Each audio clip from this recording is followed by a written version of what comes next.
FM Collab sa Capital 104.3 FM. Radyo Pilipinas. Radio Pilipinas and Capital 104.3 Collab.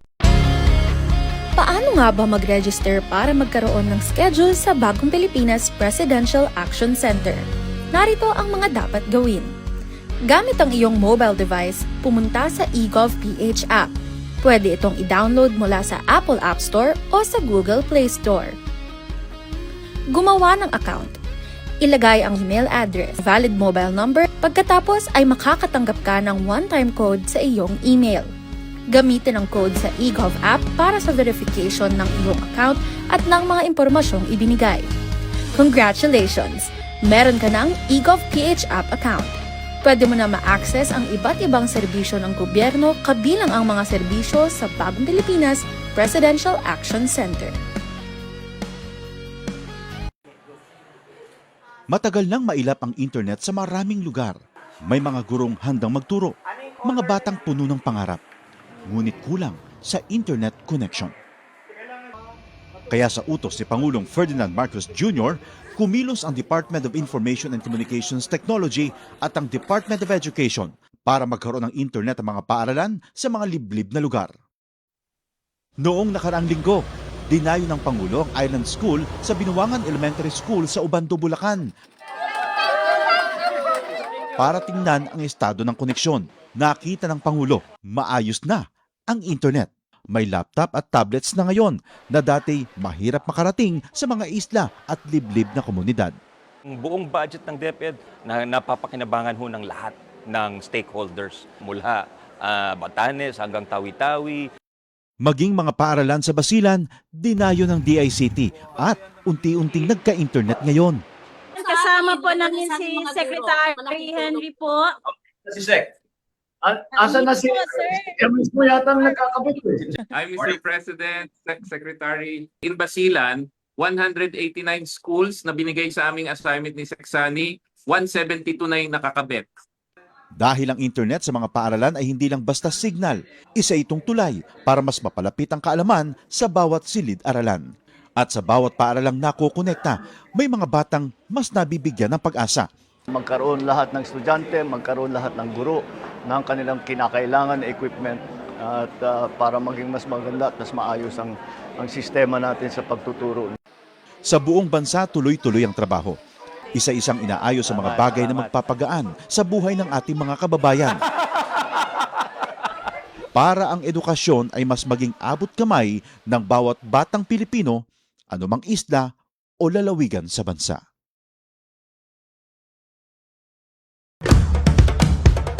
Ito ang Presidential Broadcast Service. Radyo Pilipinas. Radyo Publiko Ng Bagong Pilipinas para sa Bagong Pilipino. Naghahatid ng mahahalagang balita at impormasyon na guugnay ng pamahalaan sa sambayanan.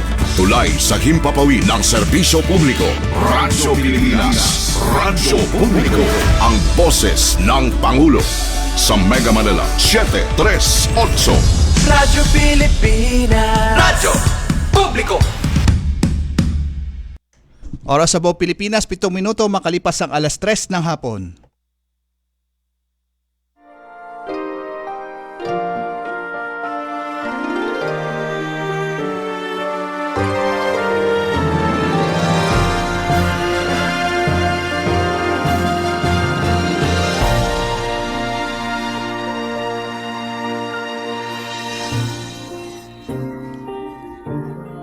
Isang makulimlim na hapon po sa inyo lahat at welcome po tayo sa ating programang Kalinga Hatid ng Red Cross dito po sa Radyo Pilipinas.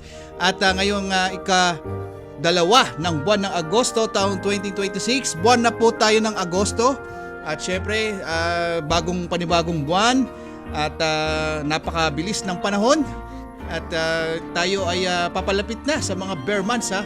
At ito na po yung huling buwan bago mag-bare months ang Agosto. Sayo po ay kalawang araw na po sa buwan ng Agosto at inaanyayahan namin kayo hanggang alas 4 po tayo ng hapon. Subaybayan natin ang ating talakayan dito sa Kalinga Hatid ng Red Cross sa Radyo Pilipinas. At syempre nais nating pasalamatan ang bumubuo ng ating programa mula sa Presidential Communication Office, ang ating Secretary Dave Gomez, ang ating station manager ng ating Presidential Broadcasting Service, Sir Alan Alyanigue. At syempre, ng iba pa nating kasama mula dito sa technical side, Sir Orly Lopez at si Ma'am Joy Timidad. Syempre, kasama rin din yan ni Sir Ray Sampang. At syempre, sa ating Philippine Red Cross, ang ating Chairman and CEO, Richard J. Gordon. Kasama na yan ng iba pang Board of Governors natin, ha? At ang ating Secretary General, Dr. Gwen Pang. At kasama yan ng iba pa nating mga administrators natin. May kita sa daang chapters na tayo nationwide. At kasama nilang kailang mga Board of Directors, Red Cross WAD 43 at Red Cross Shoot. Okay, mag-like and share po tayo, Radyo Pilipinas, dito po sa ating Facebook page, sa ating live ngayon. Mag-like and share, comment po tayo, pati sa ating Kalinga Hatid na Facebook page. Kung ano pa ng inyong saloobin, i-comment nyo po yan. At mag-like and share po tayo. Tayo rin po ay napapanood for the Box Digibox, channel 43 to 45. At tayo po ay napapakinggan 104.3. Okay, at syempre, hindi na natin patatagalin pa. Buwan ng Agosto, IHL Month, yan ang ating topic ngayong hapong ito. At kasama natin, walang iba, ang lagi nating kasama na magdiriwang din ang kanyang kaarawan ngayong Webes, ang ating Governor Corazon Alma de Leon. Magandang hapon po, Gob. Yes, magandang hapon. I am very pleased na ang topic natin ngayon ay pagpapahalaga sa International Humanitarian Law Month. At maganda ang magiging programa natin ngayon. Ang unang-una, papakilala natin ang mga guests.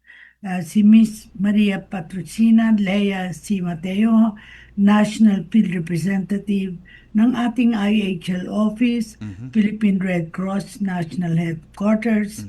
At meron din tayong panauhin si Miss Edna L. Orsino, Administrator, PRC Ilocos Norte Chapter, si Mr. Jedmark Morido, IHL Focal Person for Ilocos Norte Chapter, and one of the disseminators ng training completer in the recent training of IHL held here at the National Headquarters noong June 29 to July 3, 2026. At isa pang kasama natin ay si Gilbert Valderrama. Kaya mapakilala, mapapakilala sila sa ating programa. Go ahead. Mag-greet muna kayo.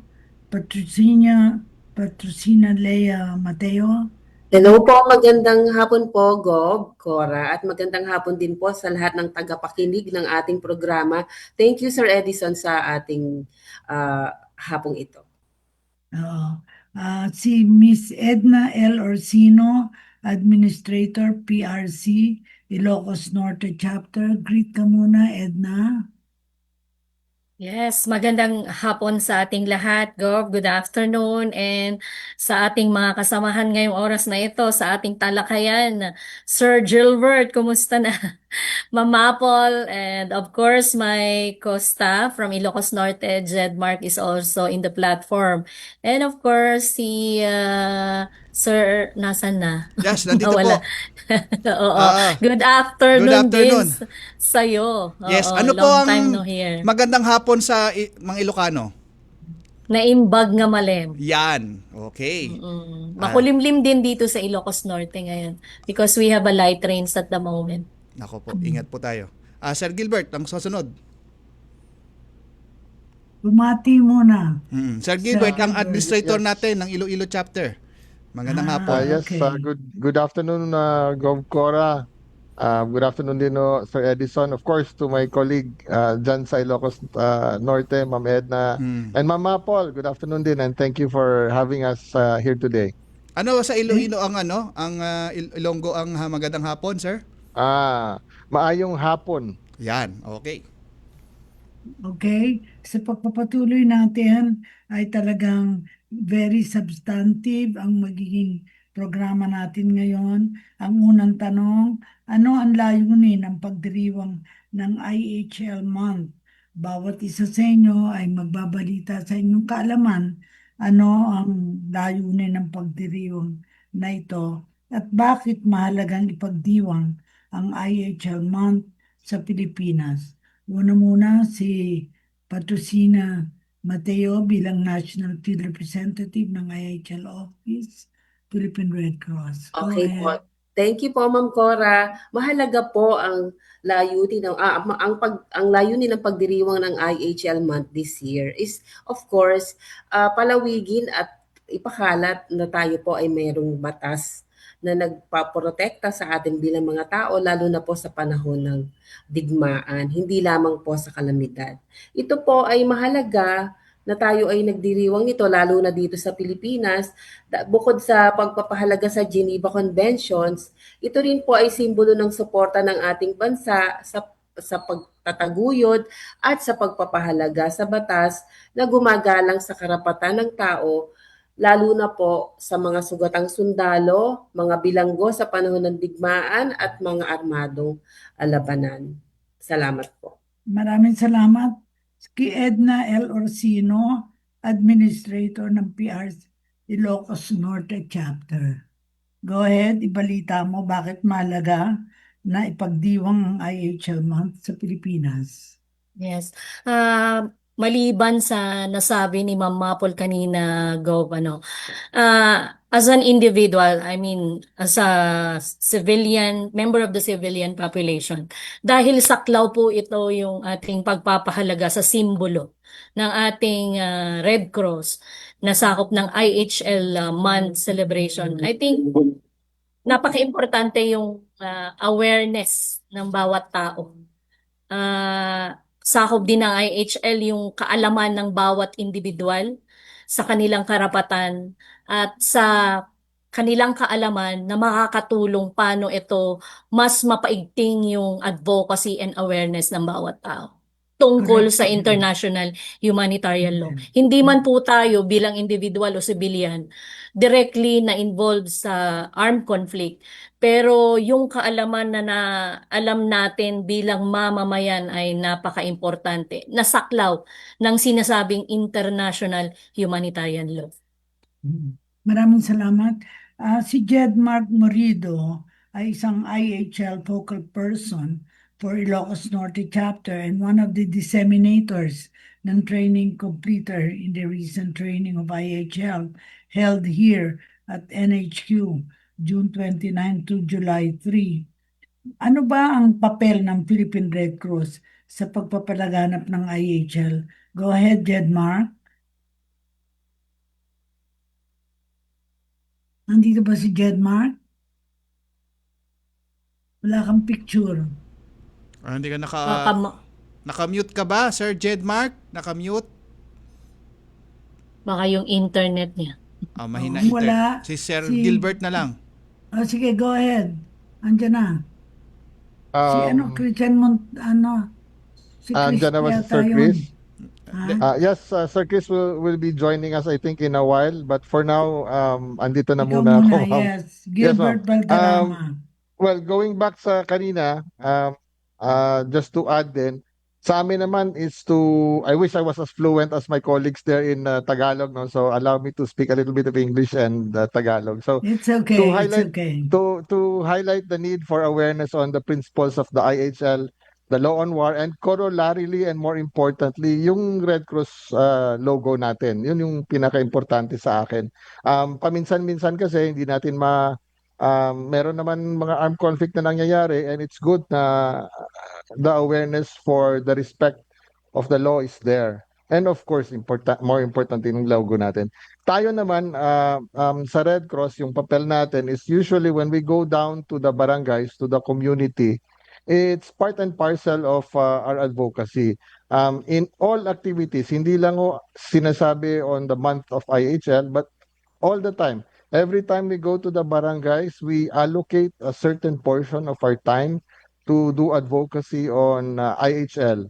And of course, the emblem. Kasama rin yan sa 143 program natin eh. If yung nanonood can recall, Yes. sa 143 natin, meron na-assign tayo doon na isa at the very least to be the focal for IHL. So, Yes. yun ang part na talaga ng advocacy ng Red Cross in the community. Yun. Sapagkat ikaw ay chapter administrator Paul Gilbert Valderrama, sino-sino ang pangunahing nakikinabang sa pagpapatupad ng IHL? Go ahead. In our case naman, it's to be blunt, no, it's the entire community actually. Part of the advocacy natin is not just yung mga belligerents, no, so to speak, hindi lang yung mga non-state actors or state actors, pero yung community as well. Kunyari, when we do camp visits on a regular basis. Nagkakaroon tayo ng open discussion on IHL with the uniform personnel, and then of course we espouse sa kanila yung mga practically the laws on war. And if we do the same to the non-state actors, hopefully the community will benefit because mawawala na yung mga to whom it may concern, di ba? Meron tayong mga landmines, kung ano-ano pang mga destructive method na pinagbabawal should be made aware of all the belligerents so that it can be avoided. Hindi gawing target yung mga civilians, things like that. So if we advocate for the implementation of the IHL, ang komunidad talaga yung makikinabang. Yes. Thank you. That's quite clear. Can we hear from Chris S. Montaño? Are you in? Ang tanong, ano-ano ang aktibidades na karaniwang sinasagawa ng Philippine Red Cross tuwing IHL month? At ano-ano ang nakalatag na activities ng mga chapter katulad ng Iloilo sa IHL month? Hi, good afternoon, Governor Corazon, Alma de Leon. Ma'am, it's been a long time since we have seen each other personally, ano? If I can remember, pangalawang beses ko na po ito dito sa program mo, yung TV interview natin. Maraming salamat po sa inyo, and natutuwa po ako nandito yung chapter administrator natin, very hardworking, very dynamic, always on top of the situation. Yes. Yung tungkol dun po sa sagot na ano yung mga activities na ilalatag natin for IHL month for this year, ma'am, we are celebrating our seventh IHL debates, inter-school debate on IHL related topics beginning next Sunday. Okay. Yes. Meron po tayong 8 yung schools. Kasama po doon yung Philippine Science High School, UP High School Iloilo. We have 1 from Tigbawan. We have 1 from Zaraga. We have 2 Washong colleges, high school departments, no? Yes. And 1 more. Basta there are 8 of them.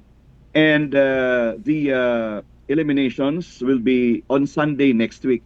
Napakahigpit kasi ng DepEd na dapat ang mga activities ay nasa weekend na, walang disruption sa mga classes. So lahat po ng eliminations natin will be on Sundays, the quarterfinals will be on the next Sunday, and the championship round will be also on the last Sunday of the month. Maliban pa dyan, meron pa tayong essay writing contest, no, on IHL related topics.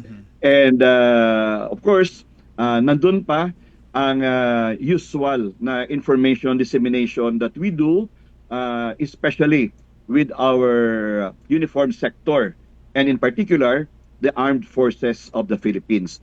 Ginagawa po natin ito, joint forces po ito yung natin, yung Philippine Red Cross Iloilo chapter, and the office where I belong, and that is the Philippine Commission on Human Rights. So we share resources, we share talents, and more importantly, we share a common advocacy. Yun po, ma'am, ang mga activities na nakalatag for this month of August. Thank you very much. It's quite clear ang pinalawanag mo. Pero siguro ang unang tanong paano nakakatulong ang mga seminar at orientation sa pagpapalaganap ng kaalaman tungkol sa IHL? Of course, hindi lang ikaw ang sasagot niyan dahil the others are equally we will ask them to be informed as well. Go ahead, Chris. Napakagandang tanong po yan, ma'am. Una sa lahat, we believe na properly informed people, yung may kaalaman, is a big deterrence to probable violations of international humanitarian law. Dapat natin alalahanin, we are still in a state of insurgency. And here and there, may mga nangyayari. Just recently, doon sa Negros Island, no? In the municipality of Toboso, we had that very, very sad incident na marami pong namatay doon, no? Including some student leaders from the University of the Philippines. And marami po ang nagtatanong. Ang ibig bang sabihin pag nagde-disseminate tayo ng IHL, are we preparing for war? The answer is no. It is part and parcel of our educating our people to understand that situations such as this, where international humanitarian law finds application, will benefit everybody. Hindi lang po doon sa mga areas na may mga armed conflict incidents, pero pati na rin po sa dagdag kaalaman sa buong sosyedad po natin. An informed and a learned people will really help prevent violations of the laws of the land. At isa pa, clarify din natin ang ibang mga salient provisions ng international humanitarian law na kung minsan, hindi lang sila talaga table topics, but they are topics that need specialized discussion. And when I say that, ang ibig upang sabihin, we are directing this particular discussion with our uniformed sector para naman po proteksyon sa kanila, proteksyon sa ating mga mamamayan, and very important, proteksyon sa matatawag po natin dito yung pangalan ng Pilipinas as a country, a sovereign that adheres to the rule of law. Yun, I think, are the very, very important points why IHL really need to be disseminated, ma'am. Thank you very much. I will now move to as our other colleagues na nandito ngayon. Ano ang layunin ng mga information campaign na sinasagawa tuwing IHL month? Kasi, we have a whole year. Pero pag IHL month, siyempre, bakit kailangan mahalaga ang partisipasyon ng kabataan sa mga activities ng IHL month? I'd like to ask our chapter administrator, si Edna Orsino, and of course, si Jedmark Morido, and later si Patricinia Lea C. Mateo bilang National Field Representative ng IHL Philippine Red Cross National Headquarters. Go ahead, please. Si Ma'am Edna. Ma'am Edna. Yes, good afternoon. Itutuloy at dadagdagan ko lang yung nasabi ng ating kasamahan kanina, si Sir Chris. Very informative yung explanation niya, no? Tama na hindi lang dapat limited or constrict to one sector yung ating advocacy. Sinasakop nito yung all sectors ng community. Kaya tayo naman sa Red Cross, based sa ating mga programa na sinasagawas, regular man yan or disaster-driven man yan, nakikita natin na ang ating constant na interaction with the community ay halo-halo. Starting with our youth, to the adult, to the community, to the local leaders, so lahat. But dapat tinitake advantage natin yung pagkakataon na we should assert yung importance nitong international humanitarian law. Alam natin, this month of August, punong-puno po tayo ng mga lined up activities where we can really inject yung campaign. We have the CPR caravan, kasama natin mga kabataan yan sa mga iba't ibang eskwelahan. Pero a little time to inject yung promotion and advocacy campaign on IHL is magagawa natin. We have enough brochures, we have posters where we can live to the school or pinopost sa mga school or even brochures na dinidistribute. If hindi tayo nabibigyan ng malaking oras, wherein we can really put up seminars or forums. So aside dito, meron din tayong mga health caravans and medical missions where we really have a more time to interact with the community. So doon nabibigyan tayo ng pagkakataon na magsalita sa harap. So doon na-explain natin further ng mas matagal yung ating ano ba yung importansya ng international humanitarian law.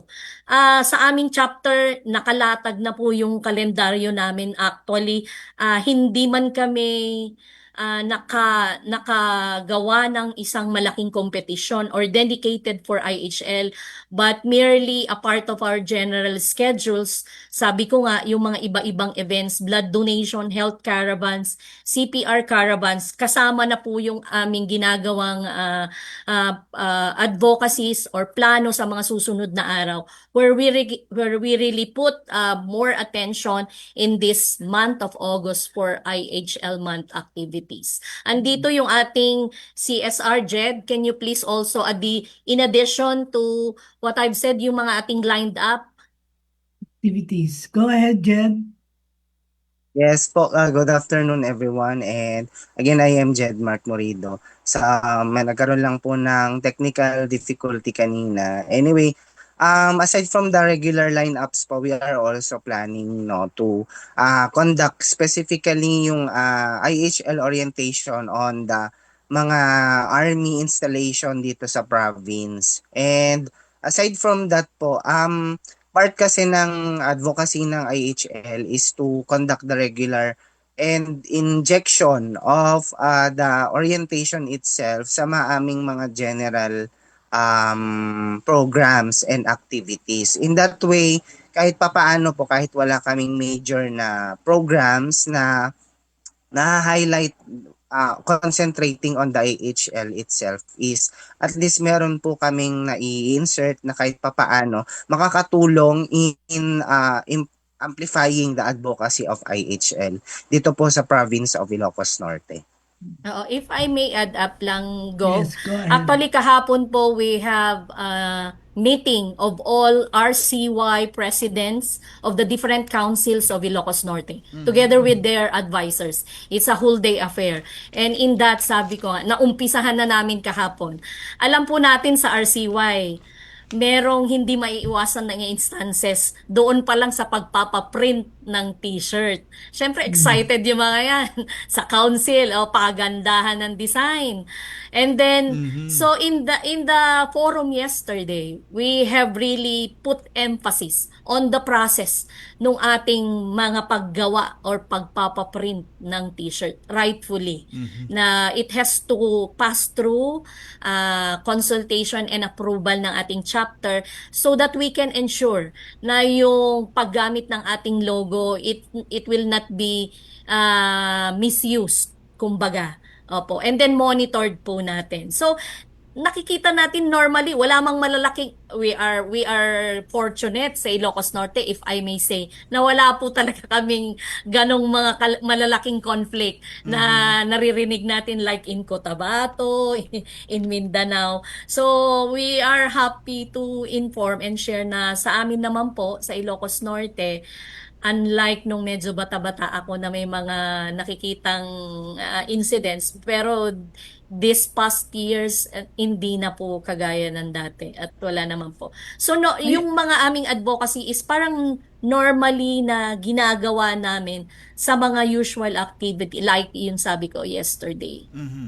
Okay, go Cora. Actually, with the widest dissemination, makatutulong ito para how the youth will behave. And I think si Chris Montano, as former officer of the National Youth Council of the RCY back in those days, and now currently board secretary of the Iloilo chapter and chairman of the IHL committee, malaki ang may tutulong nito. But more than that, si Miss Maria Patricina Lea C. Mateo as National Field Representative ng IHL Office Philippine Red Cross National Headquarters has a role to play bilang National Field Representative. Go ahead, Lea.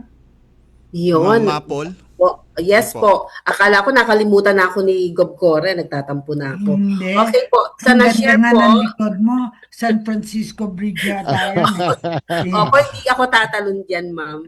O, sige Go po. ahead. Ayun po, bukod sa na-share ni Sir Chris kanina, ni Ma'am Edna at ni kasama nating si Jed, mahalaga po talaga na bantayan natin ang tamang paggamit ng ating emblem. So doon po tayo talaga gustong pumunta sa diskurso na ito. Bukod doon sa mga nasabi nilang pagpapalawak ng kaalaman ng ating komunidad, na tama rin po si Sir Gilbert kanina na dapat po ito ay holistic, buong komunidad ay alam ang ating batas na magpoprotekta sa atin sa panahon ng digmaan. Bukod doon, dapat po ay mapahalagahan natin o yung ating pinapalawig na pagpapahalaga sa kultura ng malasakit. Gaya po ng sabi ng ating chairman na mahalaga po ang malasakit. Yes. At ang ating karapatang pantao, lalo na po sa panahon ng digmaan. Bukod doon ay yung pagpapatibay ng batas na nagpoprotekta sa atin sa IHL at sa pagpoprotekta sa ating emblem. Okay. Ayun Gob po. Cora. Oh, Gob Cora, tayo po ay magkakaroon ng Break. sandali ng Yes. commercial break. At Yes. tayo po ay Go ahead. magbabalik Go sa ahead. ilang mga paalala. Pilipinas, handa ka na ba? Ang ating million peso question. Kapag may pumutok na bulkan malapit sa inyong lugar at sinabayan pa ng malakas na ulan, ano ang kailangan mong iwasan? Letter A, ex mong hindi ka naman pinahalagahan? Letter B, mga marites ng inyong barangay? O letter C, mga ilog at sapa dahil pwedeng magkaroon ng lahar? Kung C ang sagot mo, may tama ka. Delikado ang lahar o ang mabilis na daloy ng naghahalong abo ng bulkan at tubig. O, ngayon, alam mo na kung saan ka dapat lumayo. O sige na, lapit ka na kay X. Hehe. Hashtag panatag ang may alam. Maging panatag Pilipinas. 10 taon matapos ang makasaysayang arbitral ruling, nananatiling matatag ang paninindigan ng Pilipinas sa pagtatanggol sa karapatan nito sa West Philippine Sea. Ito ang malinaw na mensahe ni Pangulong Ferdinand R. Marcos Jr. sa paggunita ng ika-10 anibersaryo ng makasaysayang tagumpay ng Pilipinas laban sa pag-aangkin ng China sa West Philippine Sea. Matatandaan na noong July 12, 2016, pinaboran ng Permanent Court of Arbitration sa The Hague ang Pilipinas sa isinampang kaso nito laban sa China dahil sa pag-aangkin nito sa mga bahagi ng karagatan na sakop ng acting teritoryo. Sa naging desisyon ng Arbitral Tribunal, nakasaad na walang legal na batayan ang 9-dash line claim ng China sa malaking bahagi ng South China Sea. We stood before the world to assert a timeless, universal principle that disputes between nations must be resolved not through coercion, not through the threat or use of force, but through peaceful means and the rule of law. Bagamat hindi kinikilala ng China ang arbitral ruling, iginiit ng Pangulo na mananatiling matatag ang Pilipinas sa pagsusulong ng karapatan nito sa diplomatikong paraan at alinsunod sa international law. For the rule of law is a great equalizer of all nations. It ensures that right is not defined by might, that justice is never dictated by the relative size of a nation's territory, military, or economic power. At its heart, this award is about people.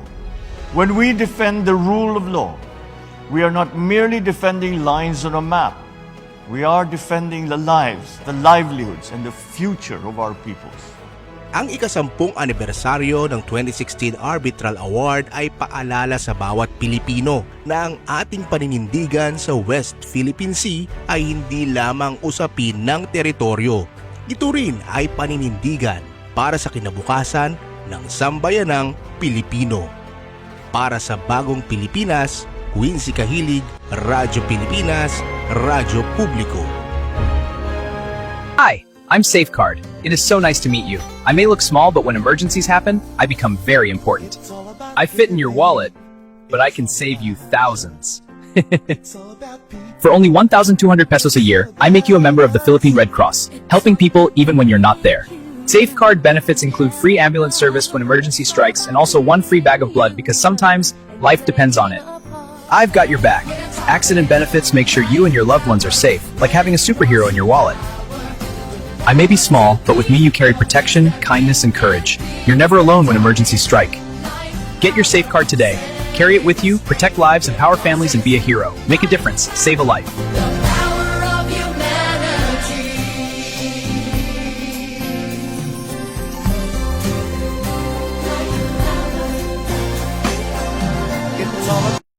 Okay, at okay na ba? Okay, babalik na po tayo. Gov Cora. Yes. Kasi ano ang layunin ng mga information campaign na sinasagawa tuwing IHL month? Dahil pinakita natin dito na yung campaign ng safeguard ay critical na maging bahagi rin to sa pagpapalaganap at partisipasyon ng mga kabataan sa mga activities. So, paano makakatulong mga volunteer ng Philippine Red Cross, hindi lang sa IHL month activities, but even sa pagpapalaganap ng safeguard because lifeblood ito ng Philippine Red Cross, lalo na ng mga chapters.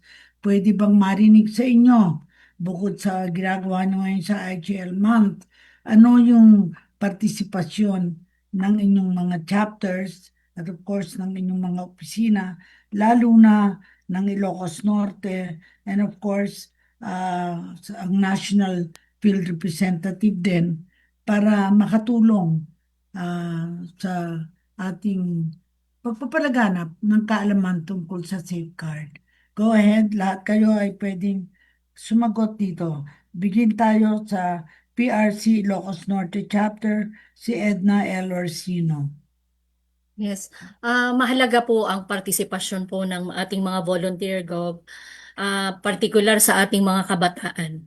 Sa ating mga ginagawang advokasya, promotion activities or seminars and trainings, kung saan sila ay included sa ating IHL promotion, na mag-uumpisa sa kaalaman and then ito ay magiging maiiwan sa kanila na ating magiging kasama sa pag-i-inform din sa ibang mga tao tungkol sa IHL. So, yung continuous promotion and seminars and orientations that we are doing among our youth sa various councils ng ating Red Cross Youth ay isa ring mahalagang estratehiya para mas mapaigting yung ating promotion and advocacy on IHL. Ngayon, sa ating bawat membro ng ating RCY nakasapi sa organization po natin, isa pong component na mahalaga ang pagiging isang membro. Most especially kung sila pa po ay naka-register as safeguard member. Although alam po natin na being a Red Cross Youth is sila po ay under ng classic membership, but it will not restrain or refrain them from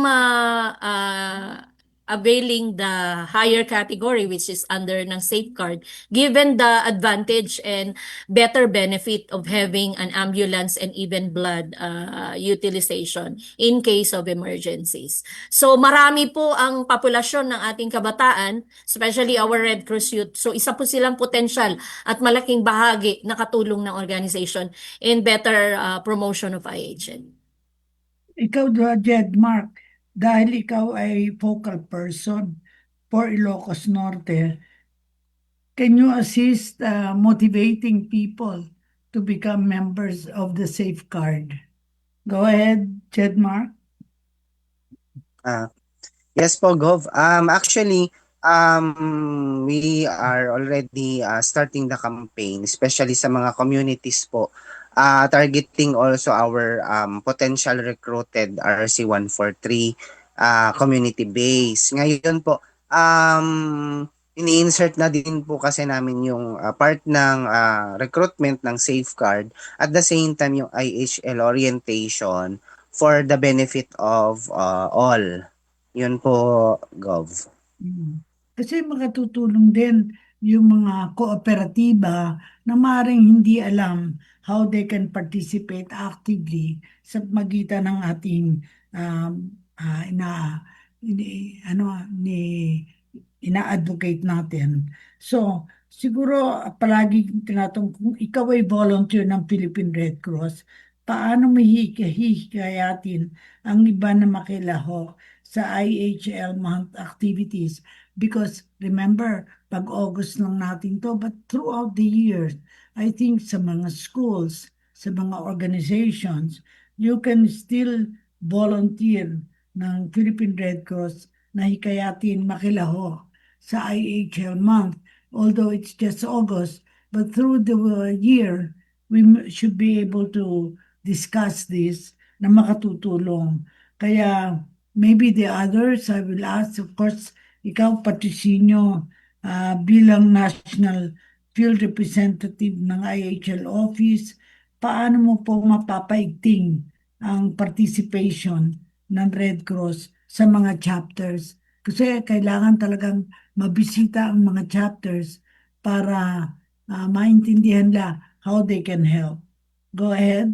Yes po, ma'am. Thank you po. Yun nga po, kami po sa IHL office ay bumababa sa field para po sa ating PRC Disseminators course. Isa po ang Ilocos Norte sa binabaan natin this year to implement external communicators training. Itong training po na ito ay isang training ng IHL office para sa mapaiting natin o mapabuti ang mga kakayahan ng ating staff and volunteers na humaharap sa komunidad. Bukod nga po sa advocate sa pag-promote ng ating safeguard ay dahil nga po sila ang ating mata, tenga at bibig sa ating community. Dapat po ay sila well-equipped kung paano po humarap sa ating mga community. Dahil tayo po bilang mga key messenger ng ating organization, dapat po ay meron tayong sapat na kaalaman at tamang pamamaraan at bukod doon ay may confidence na humarap sa ating community. Sa ating IHL promotion, kasama po ito para po mas maging karapat-dapat ang ating skills kung paano po tayo humarap sa ating community. Ito po ay magiging continuous hanggang 2027. Kami po sa IHL office ay merong 48 na ma-achieve hanggang December this year. Kasama po ang ating chapter sa Tawi-Tawi. Sana po ito ay maging paraan ko para imbitahan pa yung ibang chapters na hindi pa po nagre-register sa ating PRC Disseminators course. Ito po ay may 3 tier. Ito nga po ang External Communicators Training, ang Disseminators Training at IHL Disseminators Training. Sana po lahat ng chapter ay matapos namin sa 2027. Marami pong salamat. Gagamitin natin ang programang ito para maipakita ang pagpapahalaga sa mga prinsipyo ng IHL sa kanilang komunidad. At makikita natin to kung mamamonitor natin ano ng achievements ng kanilang chapter. Pero finally siguro mahalaga tatanungin, bakit mahalagang igalang ang dignidad ng bawat tao kahit sa panahon ng armadong tunggalian? Kasi hindi naman katulad ng may mga namamatay ng mga kabataan sa mga eskwela, siguro dapat mag-isip ng mga innovative, creative ideas para mahikayat natin makilahok ang mga kabataan, private schools, public schools, makilahok sa hindi lang sa IHL month activities but throughout the year. Siguro you can make suggestions as you provide your tinatawag kong final salvo dito sa ating programa. Masasabi nyo, ano ang pangako ninyo, your pledge to be able to broaden the base of IHL in your areas of responsibility. Kakatapos lang natin si Lea Mateo bilang National Field Representative. I'd like to also go back to Christopher Montaño. Are you still there? Yes, ma'am. Yes, ma'am. Yes, go ahead. Yes. Thank you very much. It's a very, very nice point that you raised, and I'm very happy to be in this program together with Ma'am Edna, Ma'am Leia, and Sir Jedmark, of course, my colleague Admin Gilbert. Very, very important po ang sinasabi nating pag-respect sa human dignity of every human person. We have to simply go back to Article 3, common to the 4 Geneva Conventions, wherein respect to life, respect to property, and the dignity of the human person, even in war. That is why it is often said, even war have limits. Hindi pwede na basta-basta lang may kaguluhan or may armed conflict na kahit ano na ang pwede natin gawin natin. So all told, no? With emphasis especially now with our young people. That is why dito po sa mga debates namin, hindi ka pwedeng sumali kung hindi ka nakapag-undergo ng orientation. So the whole team, together with your support organizations and your schools, dapat may IHL orientation muna. Pangalawa po, dapat kompleto sila, may mga MAAB registration sila para naman matulungan din natin ang buhay na dynamics of the Red Cross in the various school councils that we have. So, ito na lahat sa kabuuan, makikita natin, this is a holistic picture. I, coming from the Commission on Human Rights, understand that human rights and IHL are two different legal systems, but they intersect someplace. They intersect in Article 3 common to the Geneva Conventions, and yes ma'am, tama po kayo, they intersect in the protection of the dignity of every human person. Happy IHL month po sa ating lahat. Okay. Thank you. I will ask Edna and Jedmark to sabay na rin to give your final words to acknowledge how this program can actually help not only with the IHL month activities but to correct the wrong information tungkol sa IHL sa social media. You can comment on that, Edna and Jedmark Marido. Go ahead. Okay. Yes, importante po talaga ang kaalaman. Mainam ang may kaalaman, as they say nga. Because you cannot really know what's wrong and right dun sa nagawa mo if you really wala kang pinagbabasihan. Ang commitment po ng PRC Ilocos Norte chapter on this IHL program and advocacy continues not only during this month but throughout the years to come. Hindi lang po tayo magi-stop sa isang grupo or isang community, but objective po namin na i-penetrate lahat at ipaalam yung importansya ng IHL. Yan po ay commitment namin to the chapter with the help of our volunteers and all the workers na involved dito. Since meron po tayong continuous na trainers training and meron na rin po tayong mga trainer na nakatapos, rest assured po na sila po ay magkakaroon ng output for its continuous promotion, which is very important. Hindi po matatapos po sa kanila yung ating layunin na mas mapalaganap yung impormasyon. Jed, you may add up to that? Jed will add to your comments. Go ahead. Yes. Yes, Gov. Actually po, we will magkakaroon po kami ng plano to have a re-echo session kung ano po yung natutunan namin sa national headquarters.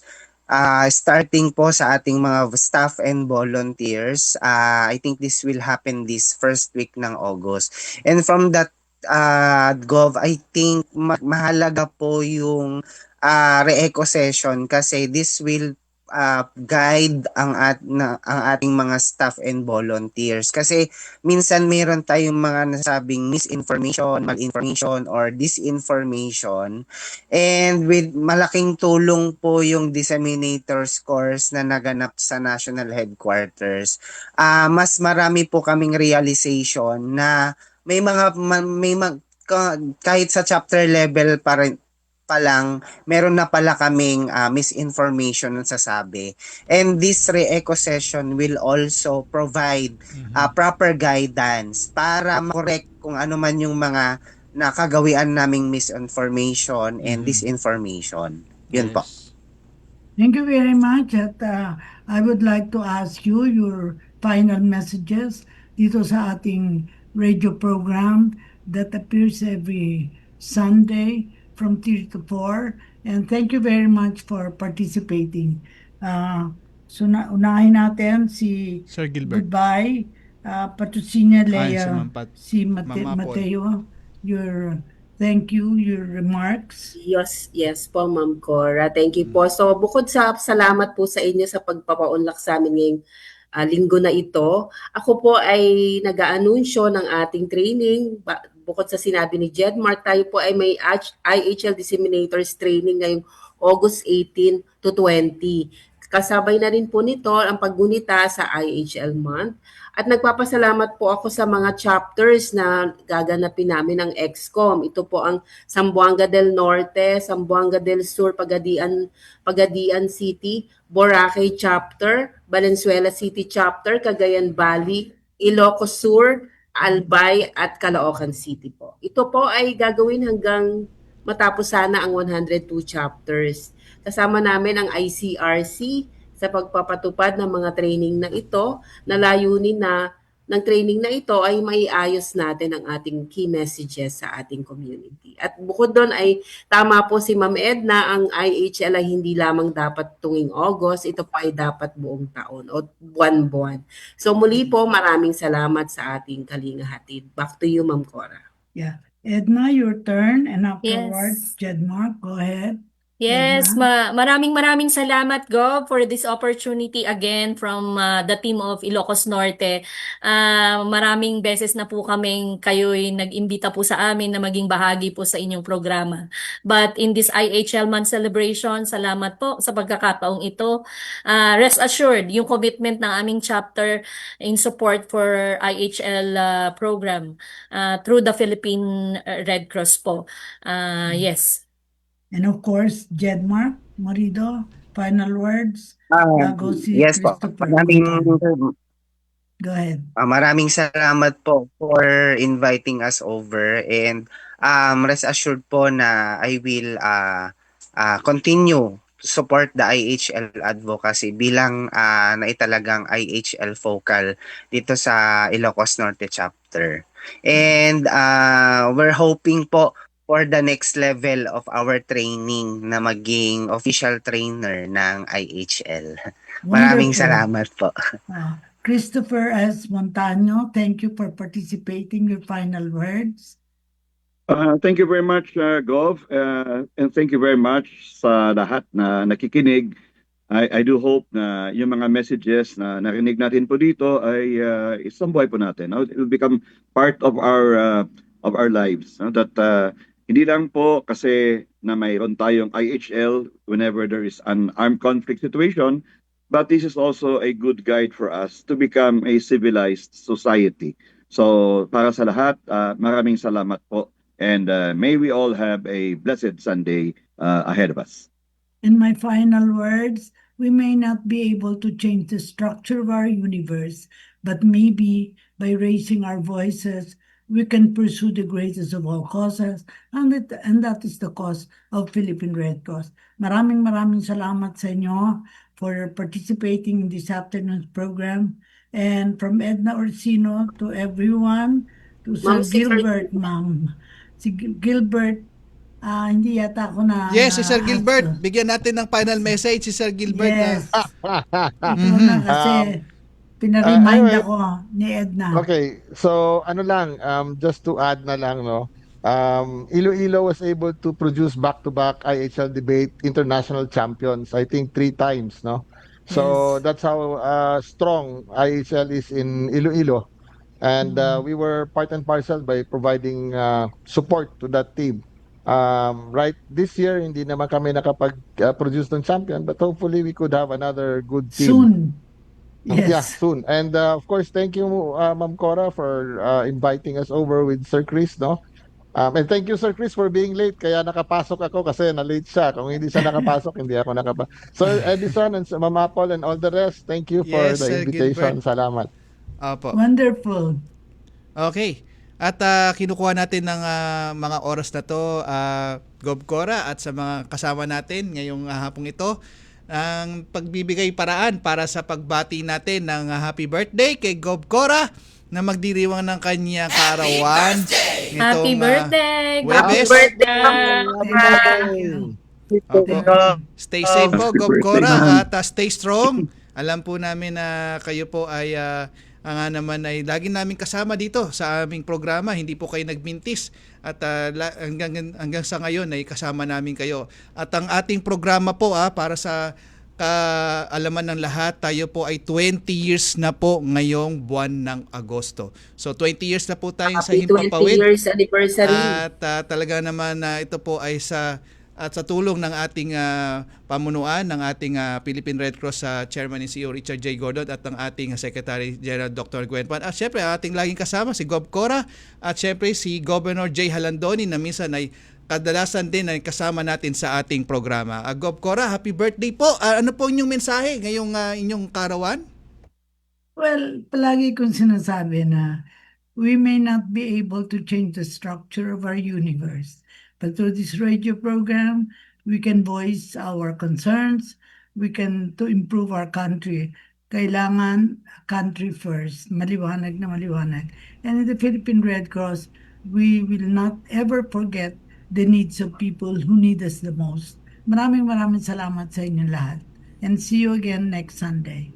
Okay. Thank you po, Gov. Happy birthday po in advance. At kita-kita tayo sa ating national headquarters at tayo ay kakasamahan ng ating chairman na magbidirong din ng kanyang kaarawan sa Miyerkules, August 5 po yan. 81st birthday ng ating chairman ng Philippine Red Cross. So muli, ito po ang ating programang Kalingatid ng Red Cross sa Radyo Pilipinas. Ngayong po ikadalawa ng buwan ng Agosto taong 2026. Ito po si Edison Enriquez. Susunod na po ang pagbabalita natin ni Sir Albert Sebastian at kasunod yan ang programa ni Vance Fernandez. Oras po, eksakto, alas 4 ng hapon.